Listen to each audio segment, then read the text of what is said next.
Hey guys, I would like to start my very first tech talk now with the title slide at the beginning. So I would like to jump straight into a little problem that my team and I have currently. So we have kind of a situation, I think a situation very well known for everyone.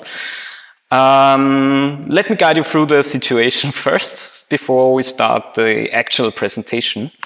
So currently I work at willhaben in the jobs team, which is kind of a separate project or a separate backend, so the backend project, so to say, in willhaben. And here are some hard facts now about this project. So currently it's kind of a mid-sized project, about 150,000 lines of code for backend and frontend. It has already, let's say, around 120 database tables, tendency a bit growing, yeah, not that much, but still linear growing. And I guess those facts that you can read here are kind of well known to every one of us dealing with a monolith. So we are facing a classical layered architecture, which is only horizontally sliced. So you have the classical packages like service, API, and in the packages there are just a bunch of classes and implementation and interfaces. So every developer's dream, so to say, when you start somewhere. And yeah, consequently for that also, since, I mean, it's a mid-sized project, so not that big, but it already comes to a phase where we see that we don't get features out that quickly. So they take still weeks to be finished and so on. And this is due to the let's say, not so good architecture, but also due to test environments that we have a lack of, because our project is currently deployed in virtual machines, so you have kind of a limited set of available virtual machines. We are currently around, let's say, 10 to 12 developers working on different stuff, so it really happens very often that those test environments are occupied. And yeah, you could do two things. You can either have a long coffee, or you try to get one of these test environments. It's your choice. Also, maybe you also know many teams or many software development teams already try to go more into this agile development, like Kanban, Scrum, and so on. And same to us, but the agile development only works if you also have a good basis in the technical part. So this architecture is very bad for agile development, because you have to touch so many stuff, and you have so many merge conflicts or potentially merge conflicts with other tickets and so on. So it's quite tricky. And also, what you don't have to forget is, if your project is kind of complicated, it also takes a lot of time to onboard, let's say, new colleagues, new developers to this, because they also need to learn for weeks how this stuff works, and maybe you also need a couple of days to set it up and so on. And it's kind of unsatisfying. Still a small project, but it's already unsatisfying. The positive part is we have currently kind of an opportunity where we can change this situation. So we have two big projects in our jobs island, or jobs area, so to say. One of it is that we are currently exchanging our search technology. So the technology, how we search for jobs and how we categorize them and so on. So it's kind of a big element in artifact in our software or in our backend. And the other thing is, we are also upgrading the front end at the moment. So we have a lot of places where we change or where we need to refactor many things. So for exchanging the search and so on, it's a lot of backend stuff like, you know, DAO stuff, service layers and so on. And for the front end, it's mostly API stuff. So creating new API controllers for them and so on. And with that, I want to introduce you to my topic today. So there is a chance for a journey of improvements in our team. And our decision as a team was that we use these two opportunities to break the monolith and make from one monolith, let's say, 2 smaller services. So welcome to my presentation. I'm going to talk about breaking the monolith. It's a smaller story, a willhaben job team story, so to say. My name is Maurizio Rinder. I'm working for willhaben very close to 2 years right now. It's a very cool company. And currently for this project, I'm the so-called TPL, which means technical project lead. So I'm kind of responsible for the whole organization and planning of getting this searching technology out to you so that you have a more satisfactory result list for your search requests and so on.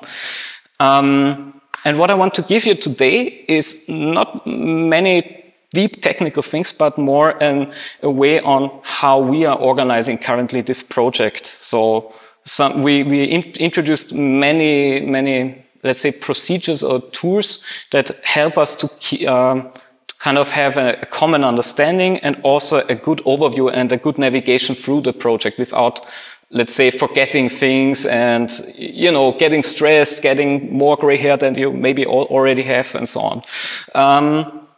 So those are the 4 points I want to take a closer look at. So the first one is preparation and documentation. So as you know, big project, preparation is key.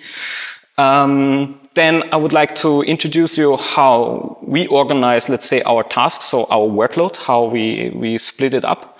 Then also one thing I would like to mention here today is how important the team and the stakeholders are for such a project. And at the end, I also, we are in a TechTalk, so I also give you some kind of overview on the tech stack we have and what we chose for this backend to work with. But first, let's go for the documentation. Not so nice topic maybe for many people here, because documentation, I mean, come on. But the thing is, actually, you need it. You need it on different layers so that all of the stakeholders you deal with understand what you want to do. So what is the target? How does the end product looks like? How does the architecture should look like? How do the backends communicate to each other? So you have to kind of put some stuff already in this documentation. The important question is always like, how much should I put there? Because maybe you know classical waterfall model looks like, okay, I'm typing everything down very in detail and so on, and then I have everything 100% planned, and then we start. Well, that was, let's say, in 1990s. We are now 2021, so we can do something different here. On the right side, you see the first sketch of our new, let's say, little infrastructure. We did this in this program called Miro. So we sketched it down a bit and put in all the ingredients that we need for this infrastructure. But the thing is, such a sketch is not the best thing. I mean, I can also write it down on a tissue paper and it's the same, you know, like you'd never find it again and you don't get comfortable with it. So rudimentary sketches is a good thing, but you need kind of a better documentation. And for us, one of the ways to go here was that we choose for the first documentation Arc42. There were already some talks I think in the last year or something at the domain-driven design meetup and so on. Yeah, quite interesting topic. We heard about this once in such a talk, and I kind of, especially for this project, I kind of got hooked. So I took a look at the web page itself, and I found, okay, there are 12 chapters of, let's say, every chapter has kind of its own points where what you should document about your architecture, about your plan, and so on. And I said to myself, wow, that's insane. That's for starting, a lot, yeah. So I'm going back to the waterfall model. No, I don't want to. But I get inspiration from one of the founders here of this Arc42 specification, Dr. Gernot Starke. I think I watched one InnoQ technology lunch. So it's a 30-40 minute presentation, and this Gernot Starke presented this Arc42 and gave also tips on how to start with this. And especially what he suggested is that you don't need to document all the 12 points inside. So you just need a subset of them. So the most important things, which are those listed here. So those are the current Confluence links that we have. So you put down your requirements and goals, constraints that you have, then the system in scope, so that everyone has an overview. You have, of course, a concept, which means where you put your architecture, the tech stack and stuff. Yeah, feel free to watch this video. Also, it's unfortunately in German, but it has kind of good inspiration on where to go with first documentation. And also one other thing that he mentioned and also comes with the presentation here is keep decision records. So this is a very good presentation. I put the link into the slides so you can go there whenever you like. Yeah.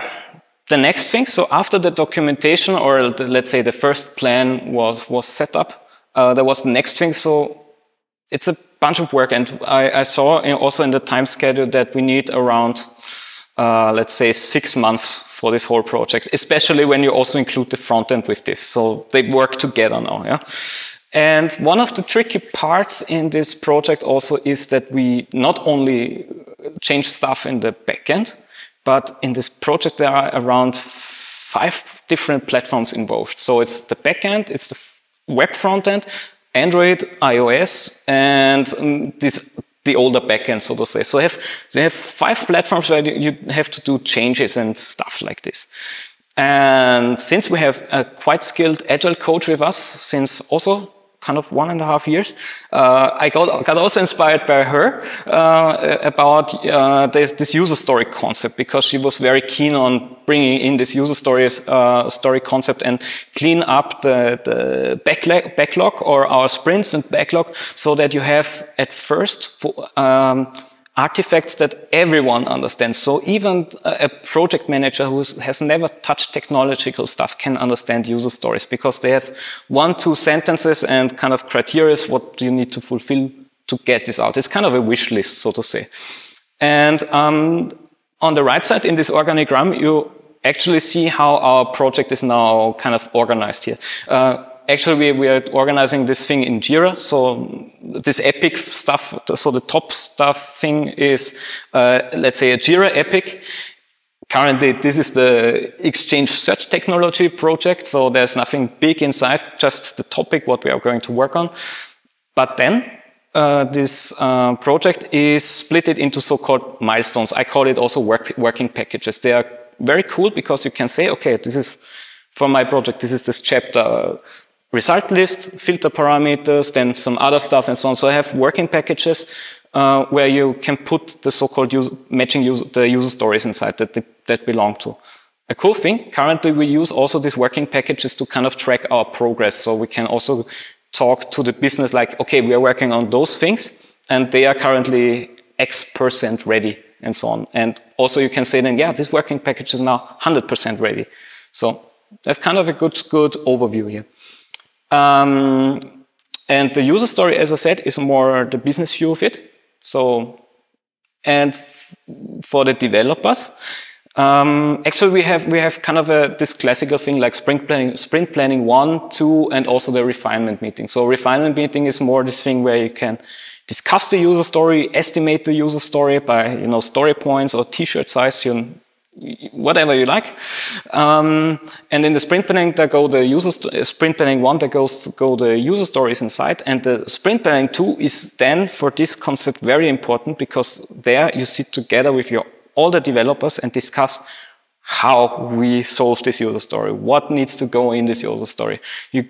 Obviously, you do the obvious things like, creating an API endpoint, service, the service routine, database routine, whatever. But you can also decide, okay, we have some refactoring tasks to do here and so on. So maybe we can also talk about this and attach this also to the user story. Yeah. And the outcome of this, since we are doing this with Jira and Confluence, so all this documentation stuff, is you have a kind of a very good tracking here on what has changed with each user story and so on. So you have a good backtracking. So whenever I open up a user story, I can see an Android ticket, front-end ticket, back-end ticket, and I know, okay, on these platforms I changed something. Yeah, so quite a nice thing. And with this setup, you are kind of very well set up. So you can, if you keep this process all the time. I mean, sometimes it's stupid at the beginning because it looks damn simple, and many people are maybe not so keen for doing simple things. But I tell you, also being half Italian, simplicity at its best, it's a good thing. It's also very difficult to handle because you need to stick to it. So yeah. Yeah, then the next thing, teamwork, as I said, your developers, the stakeholders and so on. Very important, especially as a project lead, you kind of need some communication skills. You need to know when you have to involve this person and that person and so on. You also need to kind of, how would I say, know when you want to talk with the project manager and the business and what you want to give them and how you present it also, especially because I guess, you know, if you go too deep into technical stuff, you 100% lose those people. So you need the skill, like be on a surface where they still understand you and know that there is a progress and optimism. But beside of, let's say, the non-dev stakeholders, within the development team, you also need to, let's say, try to involve everyone who's taking part in this project. So it's not a good thing to, like, you know, the classical way, go into a corner, develop everything, and then show everyone, like, hey, it's ready, and so on. No, especially for new breaking the monolith, you have technical decisions to make, like what architecture should we take, what database technology, how should we do the backend to backend communication for stuff like this, yeah. And in our case, what we introduced here is that we have a 2-weekly shoe fix. So we are just four backend developers at the moment for concretely this project. So the day after the refinement meeting, we have this opportunity to meet together and talk about maybe the current user stories, the user stories that are coming, maybe technical decisions, or also some social stuff like how we work, or is it fine for everyone how we're doing this, yeah? Maybe also talking about how should we split the user stories, so the dev tasks, should it be one dev task or maybe multiple dev tasks for one platform and so on. So many topics, yeah? And what I also like is here that everyone in your team, every developer in your team has some particular abilities, strengths, you know, topics that the person is keen on. Like there's someone maybe who knows every library outside by memory, or knows which version has this and that inside, yeah? Or you have someone who is very good with database stuff and so on, yeah? Or another one who's working more on the REST controller sides, and this has more depth information than you could have. So I would say using these abilities of each developer is a very good thing, because they feel happy, you get happy, you have good quality, and at the end, I mean, honestly, let's say, back from who is watching this video and also here in the room, who knows 100% of IT or something like this? None. So you should be open-minded here for, let's say, the knowledge of the other people. And this is one example now, what I would like to share with you here. So this was the, let's say, very first appointment of one of our SureFix. And what we discussed here was, which architecture should we take? Should we still stick to kind of this classical layered architecture, horizontal sliced, vertically sliced, how big, how small, how many layers, and so on. So we had kind of a discussion, and at the end, by the 4 of us, and the decision record is locked, so you can see here that we have kind of a record of this, what we discussed and what we decided. We came to the conclusion that we go with the hexagon architecture. I already know that you had one guy here talking about this. I was so nice to put this link also in the slides, so feel free to watch this thing about hexagon architecture. I personally say this is the first time I use this style, and I really like this, because what you can do here is you have a very good flexibility and also a good management for your, let's say, cross dependencies and so on, because they have a kind of how would I say, defined direction. So the dependencies go to the domain or to this service layer, and other than that, you only have this adapter module or package, you name it, where you can goof around however you like, and you plug it in, plug it out, perfect. Yeah? So this is agile development at its best, because with these user stories combined with this architecture, you can really say, okay, you go to the database, you go to the REST controller, we meet each other in the center, like, okay, we integrate them then later on, and everyone can work on its own. Yeah, so quite a nice thing. And also what's cool here is what I'm going to try out, or what I already tried out here, is that I also take other developers into it. So maybe, for example, since you see here, this is really the current status. So we have a web frontend and the app frontend, and both of them are kind of heterogeneous. So they take different responses, response structure, and also data. So the web likes SEO stuff, the apps don't, and other stuff. So I decided, okay, yeah, we have front-end developers for app and web. Why not bringing them to this concrete adapter and say, yeah, you can do stuff here too. Yeah, it's quite easy. Yeah, you can't destroy many things because it's very decoupled, and you just use the domain service and so on. So there is no need to go to this deep adapters and service and domain stuff as soon as a real backend developer did this already. So quite nice thing. It really kind of gives you the opportunity to get T-shaped developers and have more the collaboration that you want in your team. And as I said, agile development works here quite good. So you can do stuff and in a decoupled way and so on. Yeah, try it out if whenever possible. Or if you split also something like this, then you should give this architecture a try. I know the learning curve at the beginning is quite tricky, because we had kind of problems on how adapter ports, how does this work and so on, and how should we name it, how should we package it and so on. But I think it comes, you know, with every feature ticket that you have, you kind of constantly refactor those things or improve those things. So it comes by experience, I would say. It's like a little journey. So with every step in your journey, you learn something new and kind of introduce it with your behavior and with your skills and so on.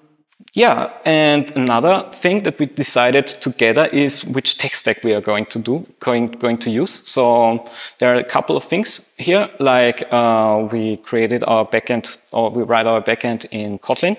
A quite good choice, I must say. So I haven't used Kotlin before, but I like it a lot, because you get to this point where you kind of prevent, you know, the classical null pointer exceptions and stuff like this. So it's quite stable and quite nice to use and very easygoing. So you can also, as I said, if someone mainly wrote TypeScript stuff, then you also can get them on board quite easily, because the syntax and the stuff is quite similar.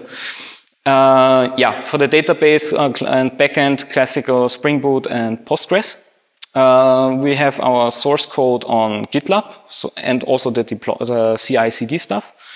One thing that we specifically, because for the architecture and some other stuff, what we tried out is we use ArcUnit to kind of check on a constant basis if the rules are kind of still valid. So if you write something wrong here, or you try to kind of access a different adapter with your adapter, then you will have a problem with ArcUnit, so to say, and you have to fix this.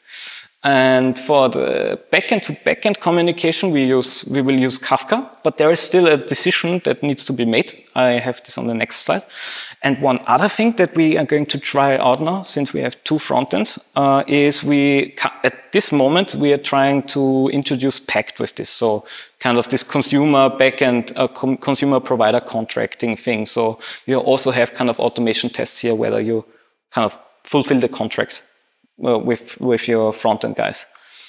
Yeah, for the Kafka, there are two things, two technologies or two ways we want to discover So obviously we would use Kafka Connect as this component to load up our configurations, but there is still kind of a hot discussion about whether to use Debezium or JDBC, this JDBC source connector.